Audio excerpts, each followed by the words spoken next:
Court is now in session. Please rise in respect for the Honorable Judge Zook.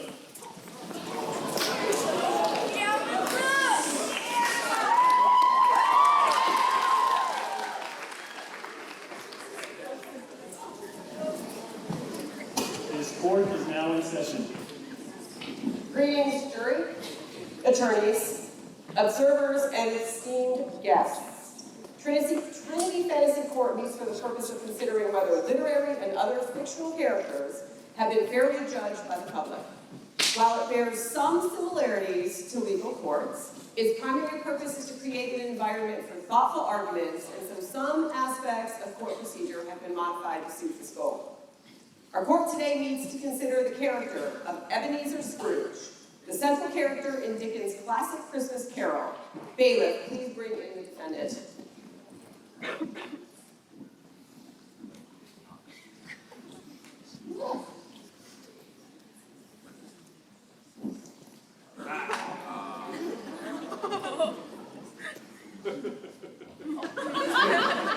Now, I need to warn the audience to respect the decorum of fantasy court.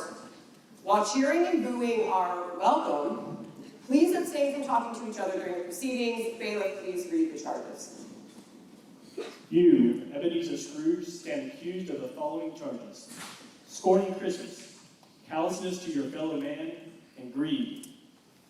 For the purpose of clarity, by scorning Christmas, we mean that you have shown animosity towards this sacred and civic holiday, subverted it in word and deed, and refused to honor the customs of Christmas expected of you as an employer, citizen, and man of wealth in this city.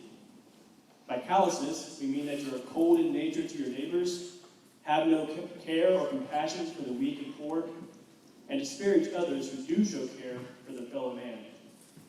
By greed, we mean that you demonstrate an intense and selfish desire for wealth, putting the desire for money above all other values, and have persisted in an obsession for riches even after you have accumulated enough to live comfortably. How do you plead these charges? I plead not guilty to all of these charges. Very well. You, the jury, have been selected to hear this case and render a verdict on each of the 3 counts. For each count, a verdict of guilty or not guilty must be unanimous among you, or that count will not be judged, or that count will be judged as a mistrial. A copy of the charges has been provided to each of you, and you are welcome to take notes. For the sake of time, this fantasy court will feature only the testimony of Mr. Scrooge, although both the defense and the prosecution can reference previous testimony from other characters relevant to this story. This session will feature the defendant answering questions from both the prosecution and the defense, as well as closing arguments from both attorneys. After these arguments, the jury will be provided a short period to ask questions of the defense, prosecution, and Mr. Scrooge himself to help you decide your verdict. You will then have 5 minutes to convene and determine your verdict. Bailiff, you may now swear in the defendant. Please raise your right hand and repeat after me. I solemnly swear to tell the truth, the whole truth, and nothing but the truth.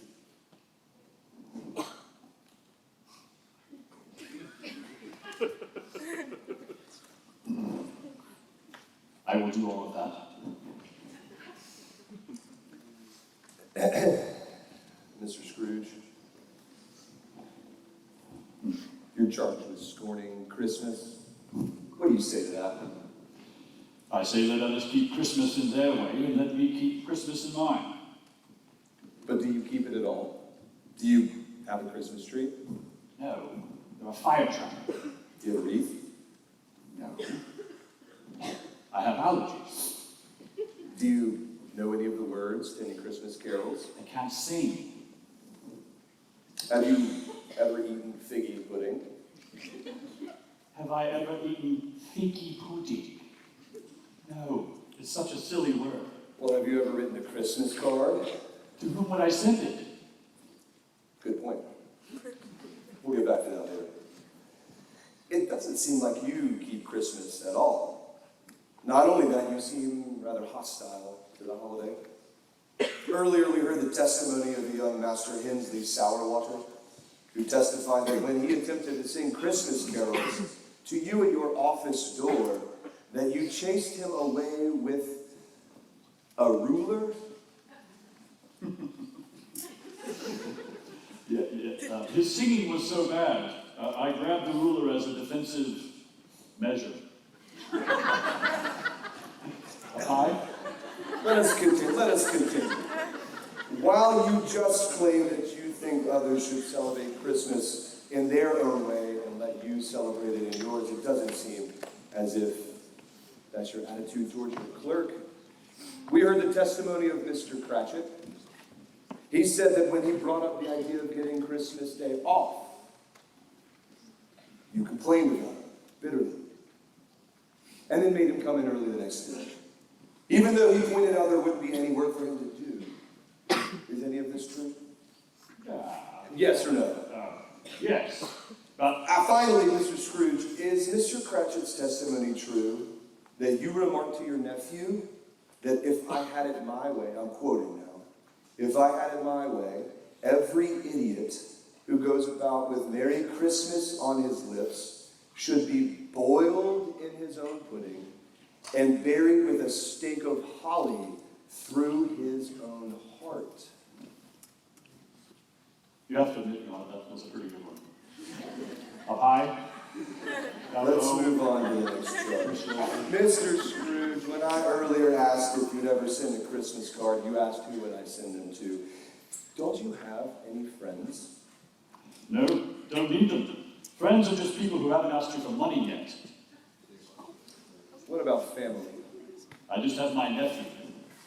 Isn't this Great. the one that you think is a fool and won't even accept an invitation of his to dinner? Do you know his wife's name? I try not to think of her at all. What about Garroway's, where you get your daily gruel to eat?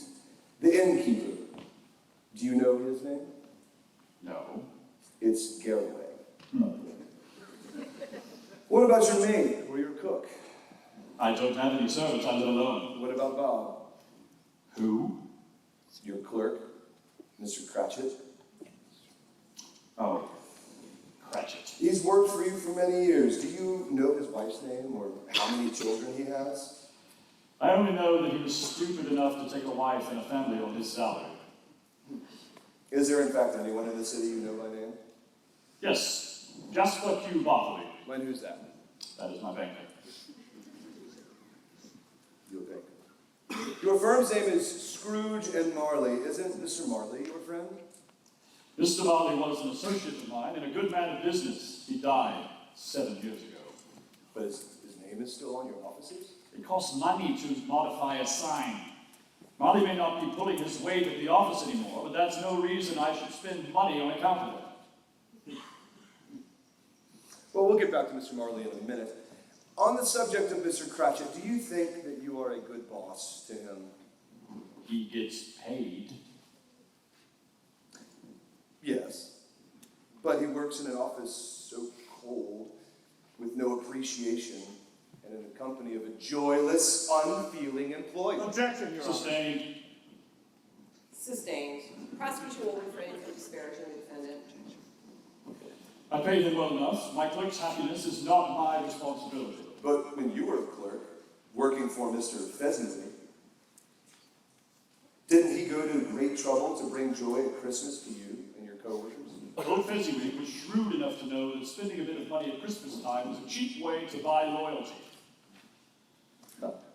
Well, according to prior testimony, you once rebuked someone else who said that by saying, and I quote, "It isn't that he has the power to render us happy or unhappy, to make our service light or burdensome, a pleasure or a toil. Even if his effort seems slight or insignificant, the happiness he gives is as great as if it cost a fortune." I may have thought so in my youth, but since then, Marley and I have made many times more than Fezziwig ever did, so why should I follow his example? Moving on. We heard the testimony of Dr. Elias Bunsen, who paid a call on you recently with his associate, Clive Beaker. Do you recall meeting them? Not offhand. I believe one of them said, Not funny. Not funny. They were raising a fund for the poor. Ah, yes, done. As Dr. Bunsen testified, it is customary for gentlemen in London to participate in giving alms to the poor at Christmas, is it not? It isn't my custom. Well, nonetheless, Dr. Bunsen made it clear that nearly all the gentlemen that he calls on participate, and yet you told them that they could put you down for nothing. Is that right? That's correct. And did you then suggest that the prisons and the workhouses of the city should be sufficient to meet the needs of the poor? That sounds like me, yes? Well, why did Dr. Bunsen remark that some would rather die than go to those places? And what did you say to him when he said that? I don't recall exactly. I believe you said, and I quote, if they would rather die, they had better do it and decrease the surplus population. How should I know how the poor fare? It's enough for a man to understand his own business and not to interfere with others. I see. That brings us to your former business partner, Jacob Marley. Do you remember his final words? I have no idea what his last words were. Of course you don't. According to prior testimony, on the day Jacob Marley, your closest associate, lay dying, you were working alone in your office, counting money. According to the testimony of his physician, Dr. Llewellyn Fogchelder, Mr. Marley had fallen into a deep sleep and then suddenly awoke in a panic and cried out, and I quote, "The chains, I see the chains I forged in life yard by yard, girded by my free will." And when asked what he meant, he replied in terror, "It is required of every man that the spirit within should walk among his fellow men, seeking their welfare." And then he said, and I quote, "I'm a wretch." But Jacob, he was a good man of business. He had absolutely nothing to be ashamed of. That's almost exactly what the doctor told him to comfort him. You would know that if you were there, instead of counting money alone in your office. But then Marley said, "Business? Mankind was my business. The common welfare was my business. Charity, mercy, forbearance, and benevolence, they were all my business." And with that, Mr. Marley breathed his last. And what do you say to that, Mr. Scrooge? Humbug. Who knows what weird delusions men see on their deathbeds? I know Jacob Marley lived a sensible, serious, and prudent man of business. And my example, and my only hope for myself, was to live by his example. All right, well, on to greed. Just a few questions. If you never made another cent, Mr. Scrooge, do you have enough money to live on, as you do now, for the rest of your life? These things are complicated. I'm asking you yes or no questions. Yes, I suppose. Yes or no? Have you ever given alms to the poor? No. Ever given anything to your only relative Fred to help him establish his home? No. Have you ever given a bonus to your clerk? No. You have a large home. Have you ever hosted any guests or had a dinner party? No. Of course not. What about the families who have come to you for housing? If someone's unable to pay, do you have them thrown out in the street? You know nothing of business. Yes or no? Yes. Even if it's Christmas? Yes. Money seems very important to you, maybe even more than love. Do you recall the testimony of your ex-fiancée, Mrs. Belle Goodhart? Yes, I remember. Is it true that she confronted you with the fact that you had put riches ahead of your love for her and put off your betrothal several times with the excuse that you couldn't afford it yet? Isn't it true that she said that you had found another idol, one of gold, to replace her in your heart? Yes. And is it also true that you let her walk away rather than abandoning your pursuit of wealth? Yes, but she didn't give me a choice. You said yes, sir. I'll take that at your word. Your Honor, I have no further questions for the defendant. So the prosecution rests. Mr. Evans' defense, please proceed with your case. So, Mr. Scrooge, the prosecution says you routinely disparage Christmas. But what do you really think about it? It's a humbug. A humbug? Christmas? Aren't you a man of the church? Yes, but unlike these fools who take out Christmas as a big Christian holiday, I read the Bible and listen to my pastor. The Bible? What do you mean? In the Bible, our Lord bade us, or his disciples, to remember him in his death. But there is not a word in Scripture, not one from Genesis to Revelation, which tells us to celebrate his birth.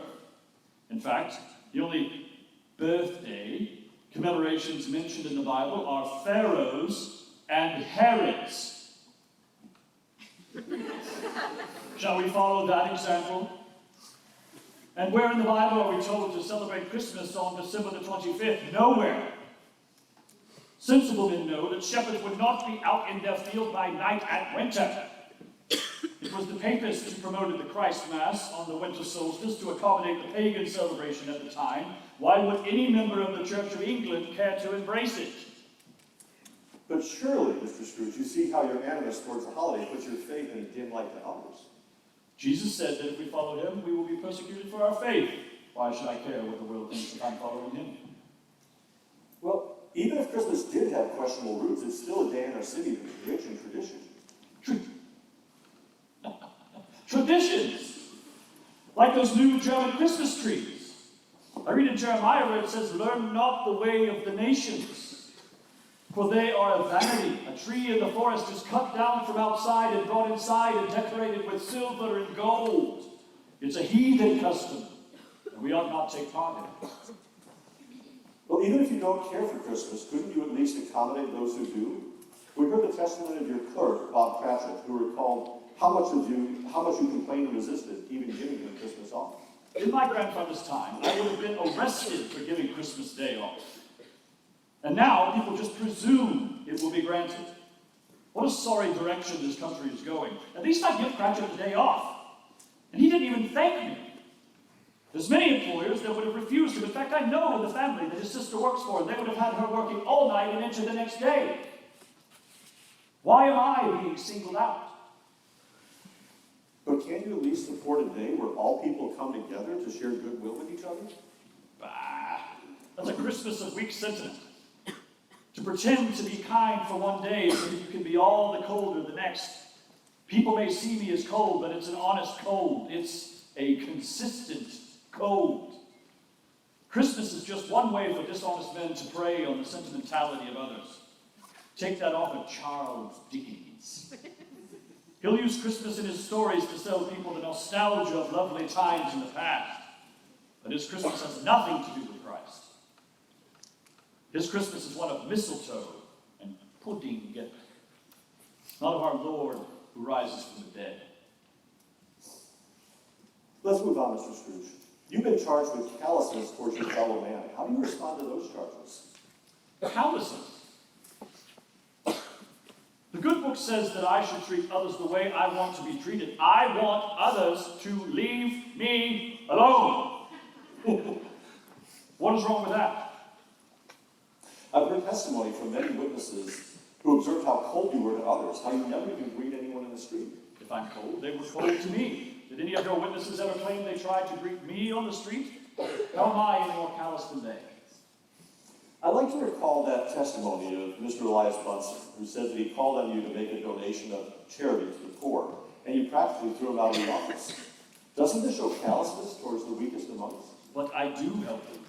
If you examine my finances, you'll see I've paid every penny of my taxes every year, and that a fair amount of those taxes is used to help the poor. But sir, that's compulsory. It doesn't demonstrate you actually care for the poor. Well, then the government needs to make up its mind whether it wants to care for the poor or promote sympathy from the rest of us. It's not fair to do both. It'd be like Robin Hood, taking from the rich to give to the poor, and then showing up again and saying, "Shame on you for not giving some of what I didn't take, give it to the poor," as well. I see your point. Mr. Hutz also said that when he said some would rather die than live with the shoddy food and housing the government provides, you said then they better do so and relieve the surplus population. Look at my house. It's no warmer or better than any of theirs. Look at my meals. The same gruel they eat. Why should I pay for them to live better? So you'd rather they all die? Don't you care for their situation at all? I'd say I do more for the poor than most men in this courtroom already. Really? How would you claim that? We all know that London is being overrun by poor people, fleeing starvation in the country to find work in our city, but finding few places to live. I have made a business out of providing affordable housing to the poor, helping those fleeing for refuge here to have a place to live. That's more than my prosecutor has done. I think you're right. But do you remember the testimony of one of the poor families who lived in one of your homes? They said their rents were terribly high, and that when they came to you asking for mercy when they couldn't pay for rent, you threatened to throw them out on the street, and this on Christmas Day. It'd be nice to live in your world of sentiment where you can just do what feels good. But I live in a world of economics. If I charge more than others in the city, then this couple would be free to rent somewhere cheaper. I don't set the prices, I just make sure they're competitive. But couldn't you have charged less, or at least given them an extension? Again, economics. If I charged less, it would mean I earned less, which would give me less funds to buy more places to rent to the poor. So this one family would gain at the expense of many others. Worse yet, if I told everyone who couldn't pay their rent sarcastically, as you might have me, oh, that's okay, it's Christmas. Then what would I have to say to the bankers when I can't make my mortgage payments on these houses? I assure you have no more of the Christmas spirit than I. When they come and repossess my buildings, do you expect them to be more charitable about it than I? They will raise up the rents all the more and make for my lost payments. Be sure of that. So are you saying you felt nothing when hearing the testimony of this poor couple? Would you rather they died to relieve the surplus population? London is being overrun, and it wasn't I that caused it. I learned a hard lesson as a child that if you are going to survive, you need to be self-controlled and shrewd. I don't depend on the government for food or shelter because I was careful and acted responsibly. This couple rented my place and later couldn't afford it. That was foolish of them, but not my fault. Finally, let's discuss this last charge about greed. You stand accused of greed, that you love money more than anything else. Is that true? I don't love money. It is just a means to an end. So what then is the end?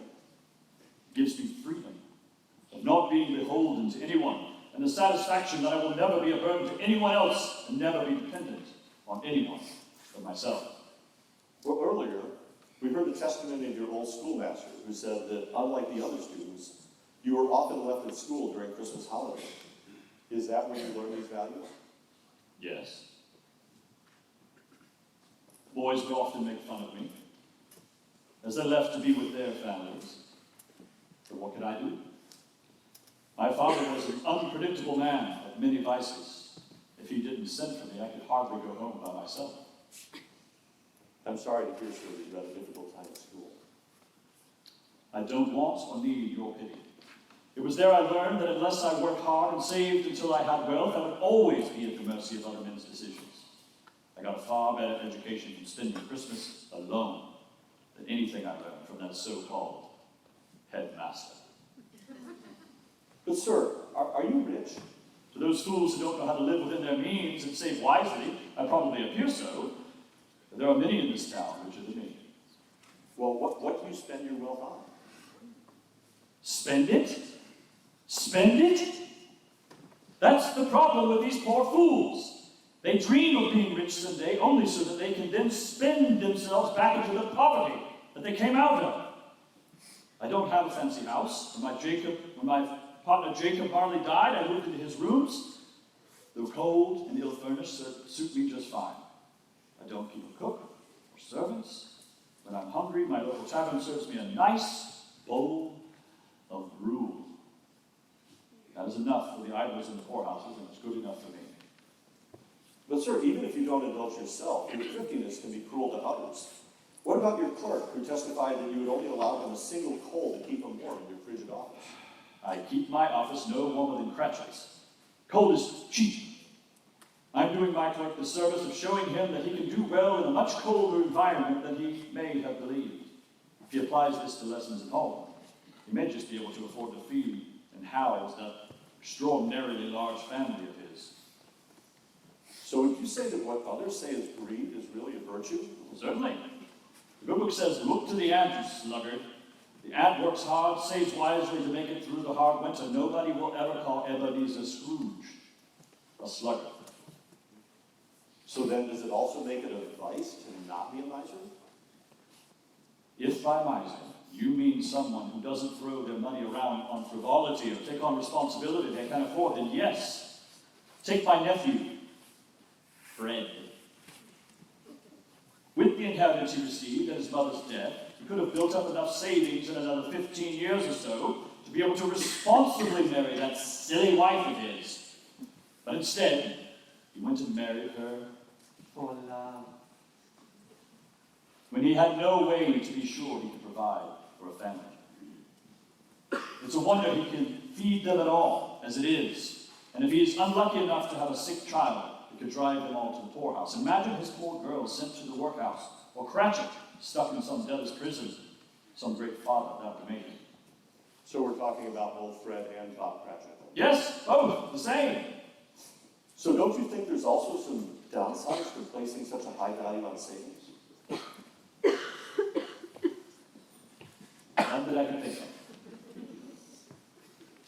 Earlier in the trial, we heard the testimony of your former fiancee, Bill. Yes.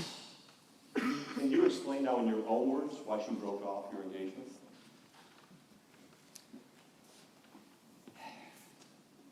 She got impatient with the time it took for me to build a proper nest egg for us. Poor girl thinks that wealth grows overnight. It didn't matter to her how hard I was working for us. All the sacrifices I made to build a secure life for us. She would have made me like that fool nephew of mine, Fred, or that miserable Bob Cratchit. But are they? Are who what? Are Fred and Bob Cratchit miserable? They're happy enough for now.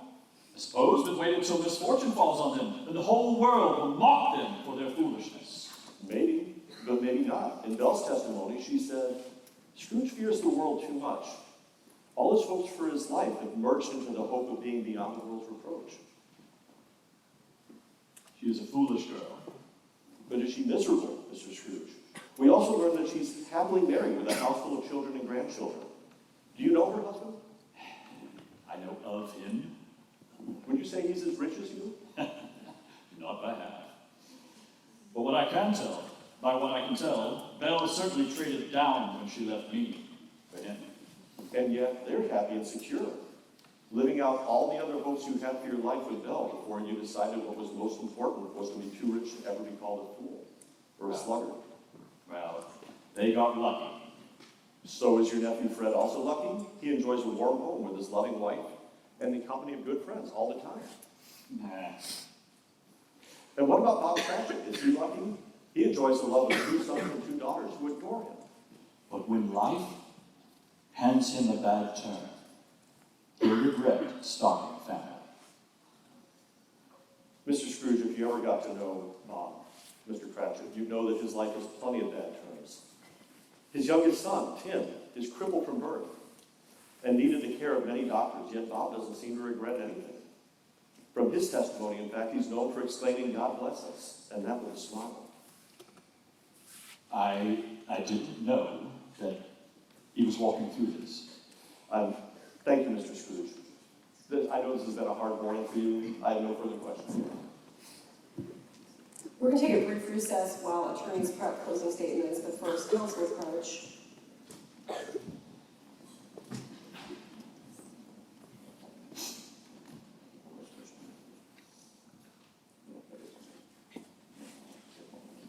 All right, council is going to take 1 minute to look over their closing arguments. At this point, jury, if you want to have a formal discussion among you for a minute to think of any questions you may want to ask later, that would be fine. Mr. Scrooge.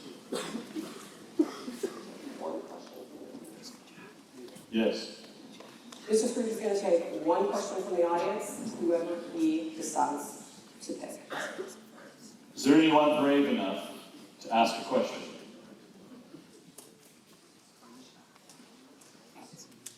I fear the question that's coming.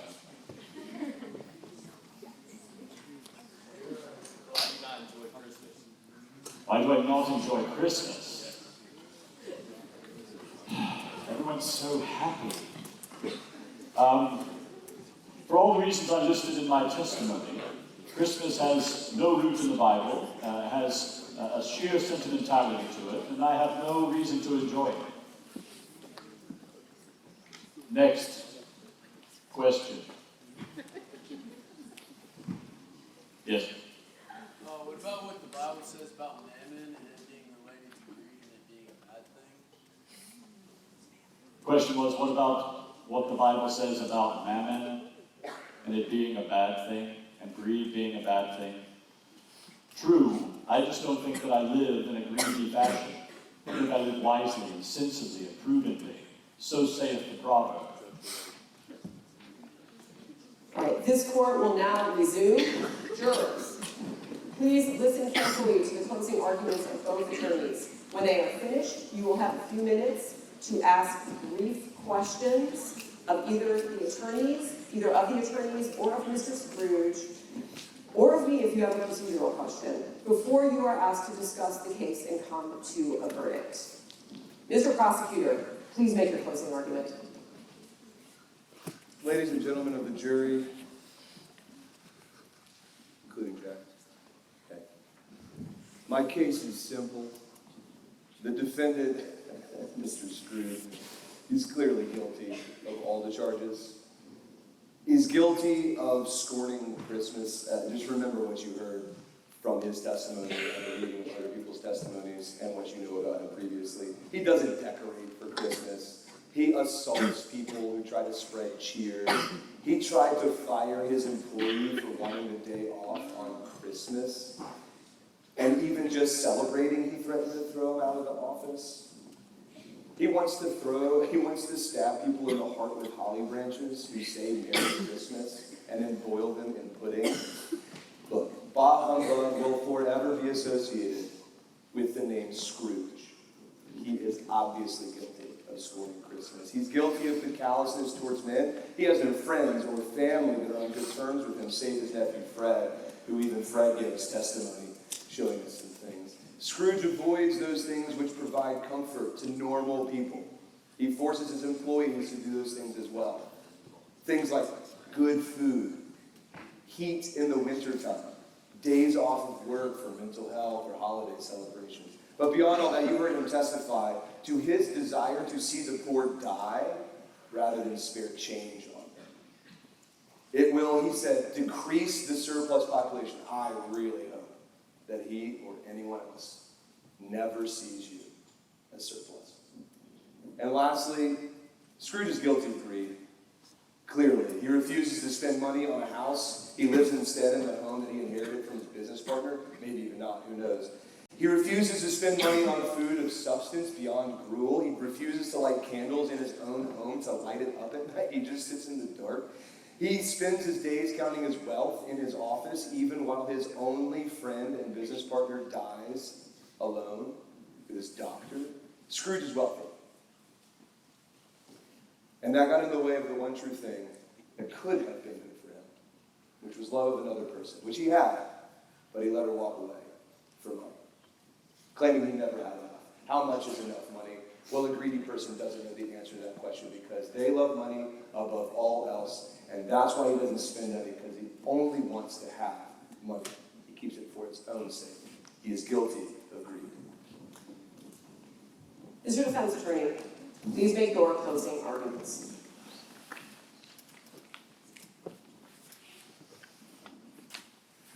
Ladies and gentlemen of the jury, much has been said and written about our defendant that can lead you to believe you know who he really is. He's been called a tight-fisted hand at the grindstone, hard and sharp as flint, a squeezing, wrenching, grasping, clutching, covetous old sinner, a villain. Even the name Scrooge seems to design to create a negative feeling about him. A survey before this trial suggests that 90% of your classmates expect that he will be found guilty on all these counts. But do you really know him? The Scrooge we heard from today has a sense of humor, a moral code. and convictions and some personal tragedies that shaped him. He danced and delighted at Christmas parties in his youth, and he fell in love. Are these the traits of a villain? The defendant stands accused of 3 charges: scorning Christmas, callousness to his fellow man, and greed. Let's consider these charges in light of what we've learned in this trial. On the matter of Christmas, there can be no doubt that Ebeneezer sees his holiday different than most, but his views are shaped by his faith, and his reading of the Bible is protected by the religious freedom granted to him by the Toleration Act of 1688. Ebenezer's views are not out of the mainstream of churchgoers. Even Charles Spurgeon himself has been critical of celebrating Christmas. But even though his faith makes him critical of Christmas, note that he holds his tongue. The defendant has only shared his views in reaction to others engaging him on the topic. There's no record he has ever proactively criticized his holiday to anyone. It's also been argued that the defendant refused to honor the customs of the city. But no one should be compelled to abandon the dictates of their conscience merely to accommodate the customs of their neighbors. As St. Peter said to the authorities of his day, whether it is right in the sight of God to obey man rather than God, you must judge. On the matter of, therefore, since Ebenezer's view of Christmas is informed by his faith, which is protected by our Constitution, since the conscience informed by that faith is rightfully a higher priority than the customs of man, and since he has generally kept his views to himself, except to those who engaged him on the topic, you must find this defendant not guilty of scorning Christmas. Now, on the matter of callousness, it's clear from the defendant's testimony that he's not a sentimental man. He doesn't wear his heart on his sleeve about the troubles of others, but he is a man of action. He works hard to make a good profit, which provides tax revenue to the government, which is in a far better position to effectively help the poor than Ebeneezer would be himself. He also rents housing to the vulnerable who are moving into our city. Now, this is a hard job, because someone who is not careful and discerning could quickly find themselves bankrupt to the detriment of their tenants. Could someone more sentimental, like Mr. Bunsen or Fred, last long in this job? I doubt it. It takes a man of resolve, of maturity, and of objectivity, like our defendant, to do this fairly and sustainably. When considering this charge of callousness, it's also essential that you see that Ebeneezer didn't look down on the poor or see them as something inferior. He eats like them. He sleeps like them. If he doesn't show them much sympathy, it's because he started out like them, and he himself found a way to escape the situation through hard work and sacrifice. He doesn't pity them as people who would be hopeless without his help. Instead, he pays them the respect of high expectations, knowing from personal experience that their fate lies in their own hands. Now, on the charge of callousness to his fellow man, if you look past his reputation for being a sourpuss, you might recognize that Ebeneezer puts more stock in doing than in sentimental feelings, and that what might seem to be heartless is actually the respect of high standards born from personal experience. If you believe it's possible that what he has done for his fellow man has been plenty, but just not sentimentally, then you must find the defendant not guilty of this charge. Now, finally, onto the subject of greed. The bailiff has explained that this charge means the defendant has put the desire for money above all other values. That doesn't describe the Ebeneezer Scrooge that you heard from this morning. If Ebeneezer was truly a greedy person, you'd expect him to live the life of King Midas, surrounding himself with gold, or Commodore Vanderbilt, creating houses the scale of Buckingham Palace just to show off his wealth. Instead, Ebeneezer lives a modest life with no real luxuries. In his own testimony, he doesn't think of himself as wealthy, and he doesn't seem to prize wealth. The thing that he prizes is independence. We learned that Ebeneezer grew up poor and powerless, the butt of jokes from more privileged boys. If Ebeneezer has put any value above all others, it's to go beyond the chance of ever experiencing that shame, that powerlessness again. A single-minded desire for independence that is not a crime of greed, though in Ebenezer's case it was tragic. You see, although he found love and made plans for a family, he always doubted that he earned enough to be sure he could do right by Belle and put off the marriage until he was more secure. When Belle forced him to choose between her and that all-enthralling pursuit of financial independence, he tragically let her go. Since then, you should see a man who has had to turn his heart harder and ever harder in the pursuit of his goal. And this explains why he is so harsh with Bob Cratchit and with Fred. You see, he has to see everyone who chose the other path, who dared to choose love first and face the consequences together, as reckless fools. Because if he ever doubted that they were foolish, he might see that he made an epically tragic mistake, trapping himself in the life of a loveless, cheerless, friendless miser, when he could have had love and been loved instead. You may feel this is a mistake, but it's a mistake that doesn't deserve further punishment by this court. In the words of his nephew Fred, his offenses carry their own punishment. Who suffers from it? Himself. Always. Ladies and gentlemen of the jury, I implore you to look beyond the reputation of greed to find a man who's caught in a tragic mistake he made years ago and now fights, sometimes obnoxiously, to avoid seeing that truth. If you discern that he is more worthy of your pity than your condemnation, then you must find him not guilty of greed. To sum up, the common view of Mr. Scrooge in this city would have you believe that he is a greedy, heartless enemy of Christmas, when in fact he's something more authentic, more human than that. A broken man living in a broken world, trying to be good, and perhaps privately wondering where he went wrong. Many of us might be better off thinking there, but for the grace of God you'll lie, instead of condemning him. I urge you to see him as he is, and find him not guilty. Thank you. I will now ask if the jury has any questions. Just a few. Do you have any questions for anyone? Mr. Jones? I have a question for Mr. Scrooge. Yes. The mic, please. Would you consider your profession of buying up housing to sell to the poor as speculation?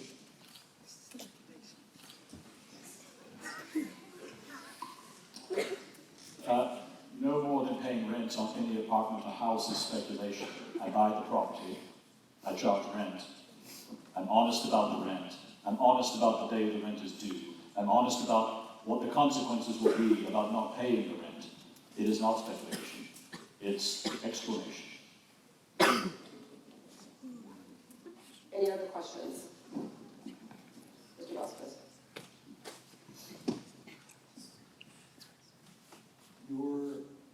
Mr. Scrooge, your highest value is independence, not money, right? That is correct.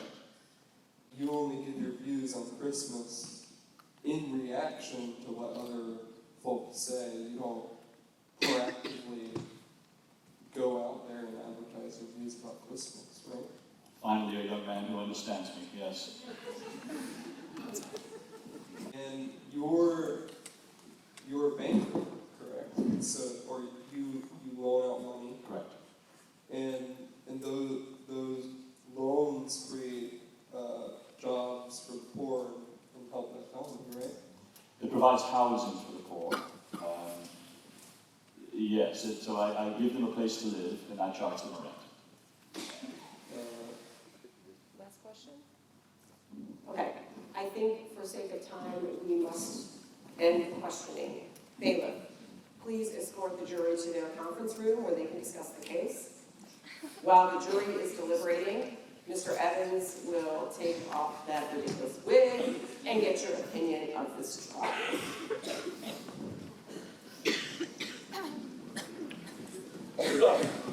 Back to the forum mode. Hey, so what do you think about that?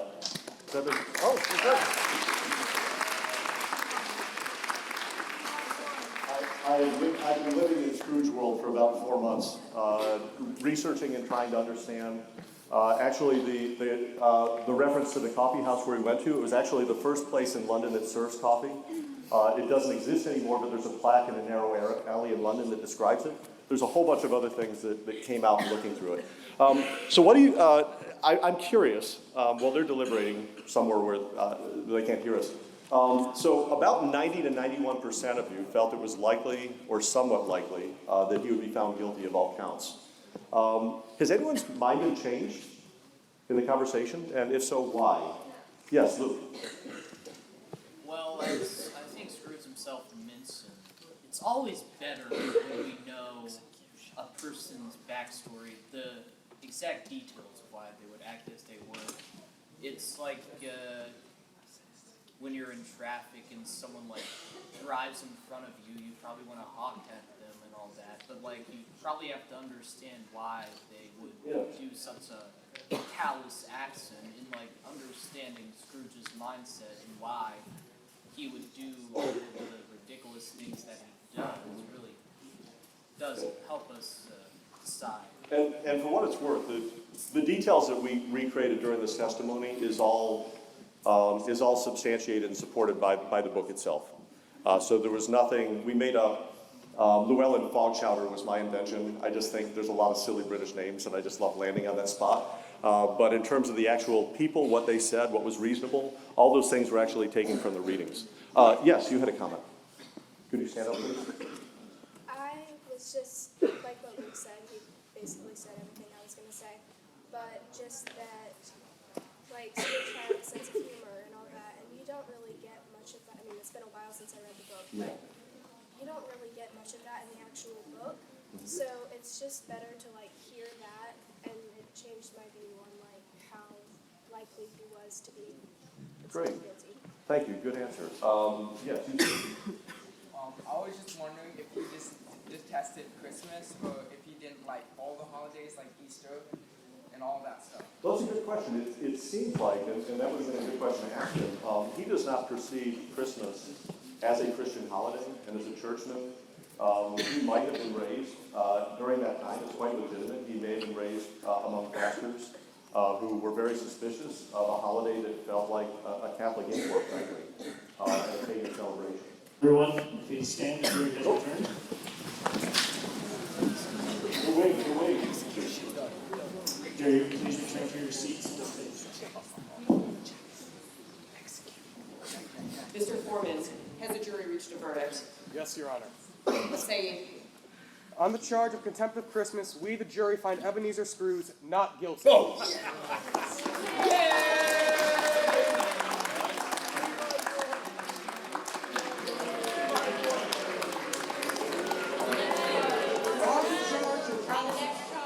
On the charge of callousness to his fellow man, we, the jury, find Ebeneezer Scrooge guilty.